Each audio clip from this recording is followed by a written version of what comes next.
La parole est à notre collègue Loïc Hervé pour le groupe de l'Union centriste. Vous avez la parole.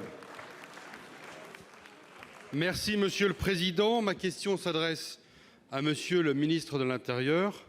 Monsieur le ministre, le 5 septembre dernier, vous annonciez un plan de lutte contre les violences subies par les sapeurs-pompiers, sans même attendre la remise des travaux conduits ici au Sénat par Catherine Troendlé, Patrick Kanner et moi-même sur le sujet.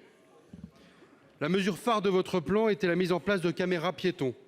Cette mesure est bonne, mais elle n'est pas apportée seulement votre crédit. La loi prévoyant le dispositif est d'ailleurs d'origine sénatoriale, à l'initiative de notre collègue Jean-Pierre Decool, et son décret d'application était déjà pris depuis plusieurs semaines au moment de l'annonce. Mais rassurez-vous, monsieur le ministre, si vous étiez en passe d'idées neuves, alors nous en aurions pour vous dans notre rapport « Violence contre les sapeurs-pompiers » 18 propositions pour que cesse l'inacceptable. Ce rapport a été adopté ce matin par la commission des lois du Sénat. Mais alors, monsieur le ministre, où en êtes-vous de la mise en œuvre des engagements que vous avez pris devant les sapeurs-pompiers et surtout, comment envisagez-vous d'intégrer les propositions opérationnelles que le Sénat formule? Pour vous répondre, la parole est au secrétaire d'État auprès du ministre de l'Intérieur, monsieur Laurent Nunez.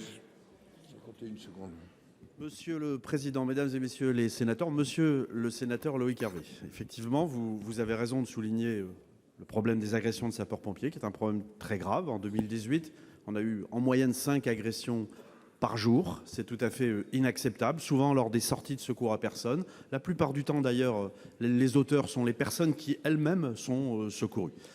J'ai pris connaissance, monsieur le rapporteur de la mission d'information sur la sécurité des sapeurs-pompiers, des propositions bien évidemment avec beaucoup d'intérêt.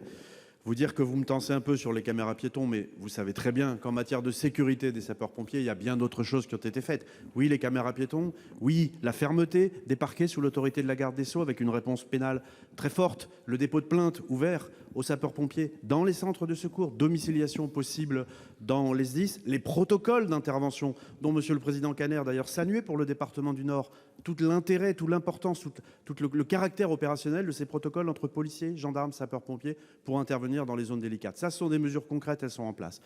Vous avez effectivement 18 propositions. Madame la sénatrice Troendlé me les avait annoncées quand nous étions passés au budget, sans vouloir d'ailleurs m'en révéler la teneur exacte, mais je découvre en lisant ces propositions que fort heureusement un certain nombre sont déjà mises en œuvre, heureusement, et d'autres vont être mises en œuvre. Je peux vous rassurer, monsieur le sénateur, je pense à la sensibilisation des jeunes publics. C'est ce que nous faisons à Marseille avec les cadets chez les marins-pompiers. Je pense aux formations des sapeurs-pompiers pour avoir des stratégies d'évitement, pour être dans l'auto-protection. Tout cela, nous allons le mettre en œuvre quand, encore une fois, cela n'est pas déjà mis en œuvre. Alors ces propositions, nous allons les étudier avec beaucoup d'intérêt, monsieur le sénateur, je peux vous le confirmer.